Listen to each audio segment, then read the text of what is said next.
Salut à toi, bienvenue dans ce podcast. Le podcast aujourd'hui, on va parler de trois choses. Les news, grosse news à t'annoncer. J'embarque la semaine prochaine pour une semaine de navigation. Ensuite, je voudrais te parler le mal au cœur que j'ai de voir quelques amis ou connaissances ne pas aller en mer par la peur, tout simplement parce qu'ils ont peur d'avoir le mal de mer et je voudrais vraiment m'exprimer là-dessus. Et enfin, on finira par les questions-réponses. J'ai eu une question de Luc à propos de navigation dans les Tobago Cays. Donc les Tobago Cays, c'est un paradis. C'est c'est aujourd'hui la plus belle navigation que j'ai faite. Dans les Caraïbes, au départ de la Martinique, au sud de la Martinique, dans les Grenadines, un paradis vraiment magnifique. Et je t'expliquerai d'ailleurs à la fin comment m'envoyer tes questions si tu as des questions par rapport aux navigations à la voile. Alors, premier point, les news du jour. Donc là, écoute, je suis content. Juste avant ma petite marche matinale, donc j'habite à côté de Marseille, je longe une ancienne voie de chemin de fer désaffectée. D'ailleurs, souvent dans les podcasts, une grande partie de mes podcasts, je suis à cet endroit-là, ce qui me permet à la fois de te partager mon amour de la mer et puis aussi moi de faire des exercices physiques. Alors la semaine prochaine, lundi matin, j'embarque sur un voilier. Alors là, ce qui est sympa, c'est que ça va être un stage de voile. En fait, à cette époque-là de l'année, il y a beaucoup moins de croisières, on va dire en mode tourisme, ce que j'ai fait il y a quelques semaines en Grèce. Et donc là, c'est plutôt les écoles de voile en début de saison ou en toute fin de saison, où moi j'apprécie de faire des stages, pas trop... Oh là, je me suis planté un truc dans le pied, excuse-moi. Voilà, je sais que la température est bonne. Et là, on va être avec c'est l'école de la voile de la Massif. C'est une super école de voile où moi j'ai fait quasiment l'ensemble de mes stages de voile. Donc j'y vais en mode touriste, je t'avoue. J'y vais avec mon appareil photo, mon drone, mes caméras vidéo, GoPro, etc.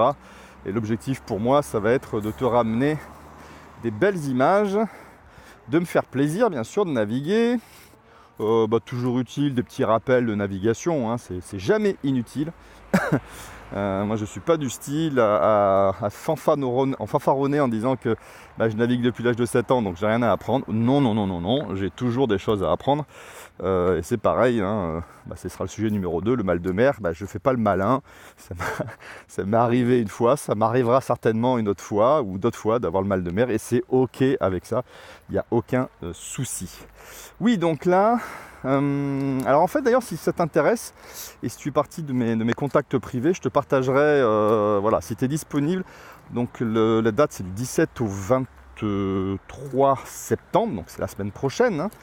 On peut embarquer sur le bateau dimanche soir et là il reste une place avec un tarif réduit, donc je crois qu'ils font un bonus de, je pense, une 15%. Donc si tu partais mes contacts privés, tu auras accès dans l'email que tu recevras pour ce podcast au lien vers cette offre. Alors, elle n'est pas spécifique à moi, c'est juste que eux ils le font. Donc moi je viens de prendre ma place. Donc il y a deux voiliers, c'est un départ en flottille. Il y a je crois un 11 m 20 et un 12 m 40. Voilà. Moi j'ai pris honnêtement un peu plus cher, c'est le tarif normal, mais j'ai privilégié le bateau un peu plus grand, je sais que c'est plus confortable. Chaque mètre sur un bateau, en fait, c'est impressionnant le gap, la différence de confort que l'on peut avoir. Donc je suis toujours moi à prendre le voilier le plus grand. Donc là on va partir de Marseille Pointe-Rouge, ils ont une base. Alors ce qu'il faut savoir, c'est que la Massif, c'est vraiment l'école référence en France au niveau qualité. Ils ont des moniteurs salariés, c'est eux qui organisent les stages survie pour les courses au large par exemple. Donc ce ne sera pas le programme de la semaine prochaine, je te rassure. Mais ils ont vraiment, c'est vraiment l'école sérieuse par excellence. J'en avais essayé une autre avant eux et je m'étais pas du tout senti en sécurité par rapport à l'autre école. Si tu connais mon parcours, tu connais l'école précédente que j'ai faite, mais je ne suis pas là pour donner je suis pas là pour donner du négatif sur spécifiquement une école. C'est juste mon retour d'expérience, et certainement que on faut pas faire de statistiques ou de probabilités par rapport à ça. En tout cas, là, Massif, ça va peut-être faire le 6e stage que je fais depuis 2012 ou 2011, oui 2011 je crois. Le dernier stage, on avait fait un stage catamaran. En 5 jours, on avait fait l'aller-retour pour la Corse. Bon, là, on verra quel sera le programme. J'espère qu'on pourra aller vers Porquerolles, mais ça va dépendre du vent, de la météo, et puis de l'âge du capitaine. Non, des 2 skippers, des 2 moniteurs de voile. C'est eux qui vont décider.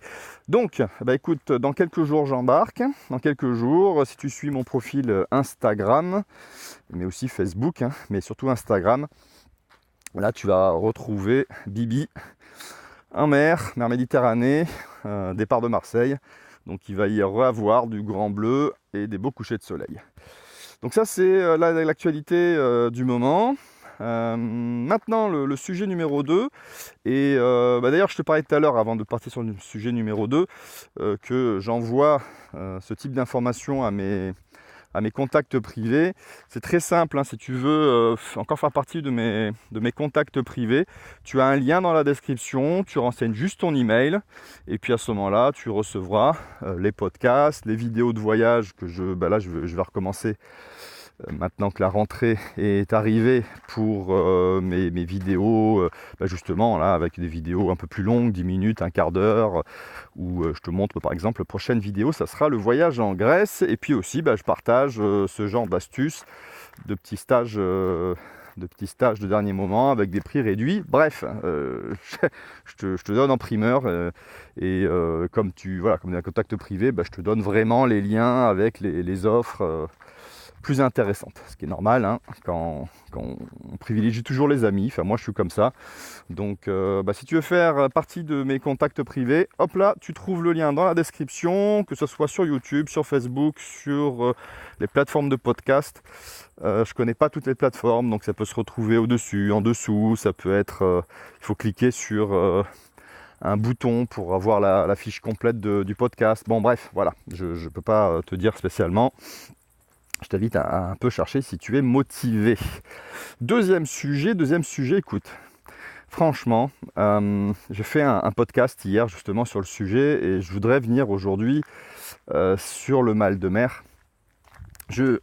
En fait, tu vois, moi je navigue depuis l'âge de 7 ans. Alors déjà, premièrement, en bateau, ce qu'on appelle les dériveurs, donc les voiliers de sport, personnellement, j'ai jamais été malade. Et j'ai jamais vu quelqu'un de malade lorsqu'on naviguait. Alors je ne sais pas d'ailleurs dans les statistiques quel est le lien.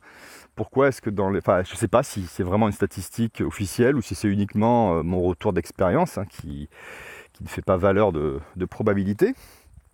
Mais déjà là-dessus, j'ai jamais vu quelqu'un avoir le mal de mer quand on navigue. Ensuite, le bateau à moteur, pareil. Bateau à moteur, les petits bateaux, les petites vedettes, tu vois, pas les ferries. J'avoue que moi d'ailleurs, quand j'étais adolescent, j'étais allé en Angleterre, et sur le ferry, avec ses mouvements très lents, j'ai apprécié d'être dehors pour prendre l'air. Bon, peut-être que c'est un lien d'ailleurs avec la grosseur du bateau. Et puis, bateau à moteur. Moi j'ai navigué aujourd'hui essentiellement en bateau à moteur jusqu'en 2010. Après je suis passé à la voile. Et là, j'ai emmené, je faisais le calcul, écoute, il y a 2-3 jours, je pense que chaque année, pendant une trentaine d'années, j'ai dû, je pense en moyenne, emmener une vingtaine de personnes chaque été. Enfin, l'été c'était juillet-août, tu vois, à l'époque on avait des belles vacances quand on était jeunes, étudiants, lycéens, collégiens, on avait des grandes vacances. Et donc je pense que j'ai dû emmener pas loin de 600 personnes, 500, 600 personnes, c'est peut-être un chiffre surestimé ou sous-estimé, mais bon, à la louche. Et sur ces centaines de personnes, je n'ai jamais vu quelqu'un de malade. Le mal de mer, c'est quelque chose qui fait peur, et c'est là où vraiment moi ça me fait mal au cœur. C'est pas un jeu de mots avec le mal de mer, mais je me rends compte que, écoute, dans ma vie, j'ai dû naviguer avec peut-être pas loin maintenant de peut-être pas 1000 personnes, enfin pas loin en dessous, tu vois. Et bien sûr que j'ai vu des gens, même moi, mais j'ai été malade d'ailleurs dans un coup de vent, là, un bon Force 7 au retour d'Espagne. J'ai été malade, ce que j'expliquais dans le podcast d'hier, tu retrouves le lien dans la description. Mais ce qui me fait mal au cœur, c'est de voir le nombre de personnes qui ne vont pas en mer, que ça soit même, incroyable, même les soirées séminaires que j'avais organisés l'an dernier sur soit un gros voilier à Marseille, on restait au port, soit sur une péniche à Paris, il y avait des gens pour bloquer parce qu'ils avaient peur du mal de mer, ils avaient peur d'être malades sur le bateau, même à quai. Attends, il y a un tracteur qui passe. Ah, mais ils sont en train de faire les vendanges de raisins là. Dans la benne, ils avaient les grappes de raisin. Et c'est là où vraiment je me rends compte de la puissance de la peur. La peur d'avoir le mal de mer. Je pense que les gens qui n'ont pas navigué aujourd'hui, j'ai peut-être 20 ou 30 personnes, des gens à qui je parle de mes activités, qui ne vont pas venir à cause de cette peur du mal de mer. C'est même pas qu'ils ont déjà eu le mal de mer et eux, c'est les quelques pourcents où vraiment ils ont été malades. C'est juste la peur. C'est juste la peur et moi ça me fait du mal parce que je sais ce qu'il y a de magnifique à voir en mer.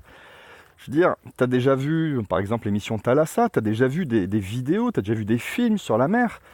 Je te laisse imaginer aujourd'hui, est-ce que tu te vois sur un bateau comme ça en train de regarder les dauphins jouer avec l'étrave du bateau. Donc l'étrave, pour ceux qui ne savent pas, c'est l'avant du bateau, hein, la pointe avant, on appelle ça l'étrave. Et pratiquement 80% des fois où j'ai fait un stage ou une croisière à la voile, donc plusieurs jours, voire une semaine, ça a été 80% des cas, on a vu des dauphins jouer, mais ils jouent vraiment avec l'étrave. D'ailleurs, j'ai fait une vidéo il y a quelques années où j'ai mis la caméra sur l'eau pour voir le dauphin jouer avec l'étrave. Donc, t'imagines, voilà, essaye de regarder un peu, de visualiser ce dauphin en train de s'amuser avec l'étrave, donc s'amuser avec toi, en fait, s'amuser avec ton bateau. Qu'est-ce que j'ai vu de magnifique? Des tortues. La première traversée en Corse, on a croisé 2 tortues qui étaient en train de faire la sieste, là, en pleine Méditerranée, hein, vraiment entre Corse et continent. Et elles étaient en train plus ou moins de dormir. On est passé à quelques mètres, elles ont à peine tourné la tête. C'était un jour où il n'y avait pas de vent, là, on avait fait la traversée au moteur. Qu'est-ce que j'ai vu d'autre?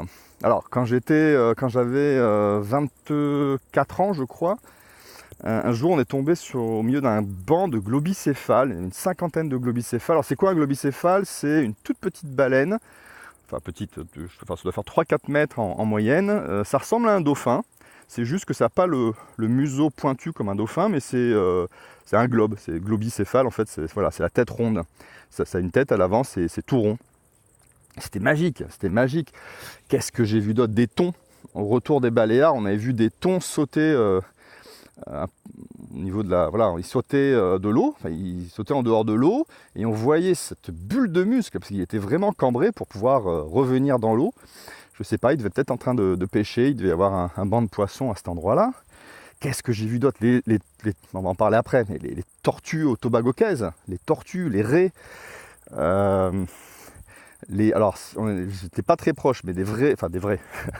une grosse baleine, 2 grosses baleines d'ailleurs, entre Guadeloupe et Antigua, au mois de mars de cette année. C'est des moments forts quand tu vois ces animaux marins qui sont d'une beauté vraiment, puis tu es dans un environnement magnifique quand tu vois un coucher de soleil. Moi je me rappelle du coucher de soleil que j'avais photographié. C'était quoi? C'était l'îlet, c'est l'îlet Pigeon. Donc en fait c'est la réserve Cousteau. Je crois que c'est l'îlet Pigeon, il me semble, non. La réserve Cousteau en Guadeloupe. Il y avait un magnifique coucher de soleil. Le ciel, on avait l'impression qu'il s'embrasait. C'est des moments très forts. Qu'est-ce que j'ai pu vivre en mer? Est-ce que tu visualises par exemple des moments où d'un côté tu as le soleil qui se couche, et de l'autre côté, à l'opposé, plus ou moins, tu as la lune qui se lève. C'est des moments forts.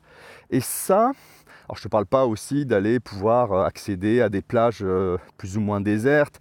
Dans les Tobago-Caise, on était au mouillage. On est allé se manger sur la plage des magnifiques...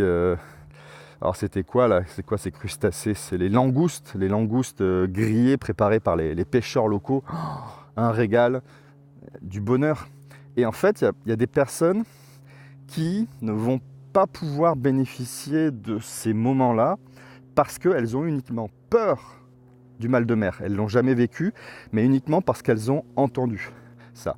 Donc j'ai fait une vidéo, j'ai fait un podcast hier pour justement, moi, t'expliquer un peu qu'est-ce que je conseille finalement pour combattre, affronter, dépasser cette peur du mal de mer. Donc je t'invite à écouter le podcast en entier, mais vraiment, ce que j'ai envie de dire à toi qui m'écoutes et qui hésite, tu vois, tu as deux chemins devant toi. Tu as un chemin, comme je viens de te le décrire, où tu peux vivre ces moments magiques, et puis tu as un autre chemin qui est finalement d'être uniquement bloqué par la peur de ne pas dépasser ça, et donc du coup ne jamais vivre ça. De jamais vivre ça. Alors je sais que éventuellement pour toi dans ta vie c'est pas nécessairement la chose la plus importante, mais on vit aussi quand même pour vivre des moments extraordinaires. Et ça fait partie des moments extraordinaires. Vivre sur un voilier, vivre ces couchers de soleil, vivre ces rencontres magiques avec des baleines, avec des dauphins, ça, paf, parce qu'il y a la peur du mal de mer, ça c'est devenu... Il y a des personnes qui se l'interdisent, c'est même pas que c'est interdit pour elles, c'est qu'elles se l'interdisent elles-mêmes. Et donc, dans leur vie, elles peuvent avoir les moyens, elles ont le temps, mais elles vont s'enlever une partie des beautés de la Terre. Et quand je dis beauté de la Terre, il ne faut pas oublier que la Terre, c'est 2/3 de mer. Voilà, donc tu t'enlèves 2/3 de bonheur que tu pourrais bénéficier uniquement, que certaines personnes peuvent bénéficier, peut-être que tu as des gens autour de toi qui ont cette peur et qui refusent d'aller... sortir sur un voilier ou un bateau à moteur uniquement parce qu'elles ont peur, c'est-à-dire qu'elles anticipent quelque chose qu'elles n'ont pas encore vécu. Voilà, donc je t'invite à leur partager le podcast qui est en dessous pour les aider et qu'elles aillent naviguer, qu'elles aillent profiter de ces bonheurs marins, de ces bonheurs nautiques, de ces bonheurs maritimes. Excuse-moi, petite toux. Alors, troisième point dans le podcast. Je voulais, c'était quoi le sujet? Parce que là je suis en même temps que je marche, c'était, oui, par rapport à la question, donc question-réponse, donc tu peux, si tu es dans mes contacts privés, répondre à n'importe quel email que tu as reçu de ma part, puisque c'est une adresse à moi, hein, je veux dire c'est mon adresse privée, donc tu peux cliquer sur répondre et tu m'envoies la question, ou sinon tu mets ta question dans un commentaire, que ce soit sur Facebook, je crois que sur YouTube, la zone commentaire est activée, il me semble. Voilà, ou alors directement par l'email. Donc la question que j'ai reçue, ça a été Luc. Merci Luc pour ta question. C'est Luc qui s'organise une croisière dans les Grenadines. Bonjour. Donc il a trouvé quelque chose au départ de la Martinique, au port du Marin, pour faire justement les Tobago Cays, là où moi l'an dernier, non c'était il y a 2 ans, j'ai fait une navigation, j'avais embarqué et on était allé voir les tortues, les Tobago Cays c'est un paradis sur terre. Et donc il me dit voilà, j'ai vu une navigation et la durée de la croisière c'est 1 semaine. Et il me dit Jérôme, de ton retour d'expérience, est-ce que tu penses que en 1 semaine, parce qu'il a vu qu'il y avait aussi des propositions pour, je crois, 10 jours, 12 jours, il y a différentes propositions de durée, et il me dit qu'est-ce que j'en pense. Alors, ce n'est que mon point de vue, chacun doit faire son expérience par rapport à ça. Donc il y a 2 ans, moi j'avais embarqué sur un monocoque de 17 mètres, et la croisière, ça devait être 10 ou 12 jours je crois. J'ai plus en tête, mais en tout cas c'était plus d'1 semaine. Et pendant ces 10-12 jours, on avait eu, je pense, 2 jours, peut-être 3, non peut-être 2 jours, vraiment où on avait fait beaucoup d'heures de navigation dans la journée. Pourquoi? Parce qu'en fait, les Tobago Cays, donc c'est un chapelet, c'est un archipel. j'appelais d'Îlet, mais qui est assez loin de la Martinique, assez loin du port du Marin. Donc il y a beaucoup de routes à faire. Une fois qu'on avait passé cette première, je crois que c'est la première et la dernière journée, hein, on avait navigué quasiment toute la journée, on était parti le matin, on est arrivé à la tombée de la nuit, sachant que dans les Antilles, en fait, la journée, le soleil doit se coucher, je crois, vers les 18h, il me semble. Hein. Mais bon, ça avait fait une très longue journée. Et après, on avait quand même fait des belles journées de navigation. Je dis ça pourquoi ? Parce que déjà, j'avais trouvé que 10 jours, on va partir que c'était 10 jours, ça avait été limite. C'est-à-dire qu'on était vraiment à des moments à devoir faire beaucoup de navigation, donc pas s'arrêter le midi pour manger au mouillage, pas se baigner, etc. Ce que j'ai fait en Grèce il y a quelques semaines, tu vois, tous les midis on s'arrêtait, c'était des petites navigations, donc on a pu vraiment profiter des plaisirs de la mer, c'est-à-dire, naviguer c'est une chose, mais aussi se baigner, manger au mouillage, se reposer, aller marcher sur la plage, etc., etc. Donc là, vraiment, mon point de vue, ce n'est que mon point de vue, mais on me le demande, c'est que les croisières d'une semaine au départ du Marin pour aller au Tobago-Cays, trop court. Définitivement trop court. Les échos que j'ai eu d'amis qui sont skippers, ils m'ont dit oui, ça c'est vraiment ceux qui sont en mode charter et qui veulent proposer des durées qui correspondent les gens ils prennent une semaine de vacances, ils les prennent à l'aéroport, ils les emmènent, il y a une semaine de navigation, et même des navigations des fois, je crois qu'ils m'ont dit qu'ils se faisaient de nuit le premier jour pour aller très rapidement. Donc pour moi ça peut se faire. C'est pas mais si tu par rapport à Luc, si tu veux vivre vraiment la navigation de A à Z, par exemple même en Martinique, tu vois, de prendre le temps d'aller comment s'appelle cette anse magnifique là, l'îlot L'Anse d'Arlet qui est magnifique. J'ai vu des calamars là-bas, c'est un aquarium géant, et il y a plein de gens qui font du palmasque tuba et tu nages au milieu de l'aquarium. C'est juste extraordinaire. Bref, donc par rapport à la question de Luc, mon point de vue, alors je connais pas Luc, je connais pas son objectif, mais voilà, par rapport à moi, mon retour d'expérience, c'est que croisière d'une semaine, trop court. Maintenant, s'il n'a pas le choix, qu'il le fasse parce que ça vaut vraiment le coup. Mais s'il a le choix de prendre un peu plus de jours, qui prennent 10-12 jours comme je l'avais fait, et je crois qu'il y a des fois des choses qui se font en 2 semaines. Je pense que la prochaine fois que j'irai, moi je prendrai 2 semaines pour vraiment profiter de toutes les îles qu'il y a entre la Martinique et Tobago-Cays. Alors nous on était même allé un peu en dessous de Tobago-Cays, on était allé à Morpion Island. C'est même pas une île, hein. C'est vraiment un banc de sable. Et c'est vraiment super pour les cartes postales parce que tu as un parasol en dur. C'est-à-dire qu'ils ont fait un parasol qu'ils ont planté dans la roche avec une sorte de paille au-dessus. Donc il bouge jamais celui-là.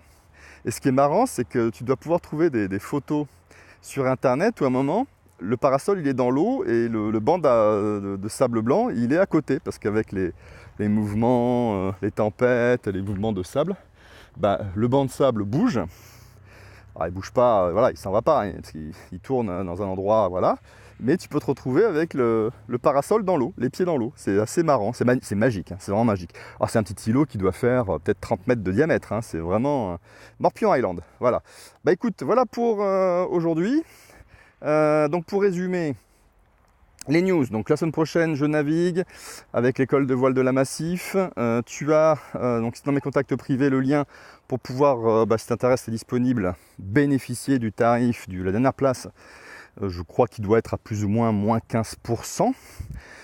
Deuxièmement, donc je t'ai parlé que ça me faisait mal au cœur de voir des gens qui s'amputaient d'une partie du bonheur qui est possible de vivre cette terre, tout ça parce qu'ils avaient une peur qui leur empêchait d'agir.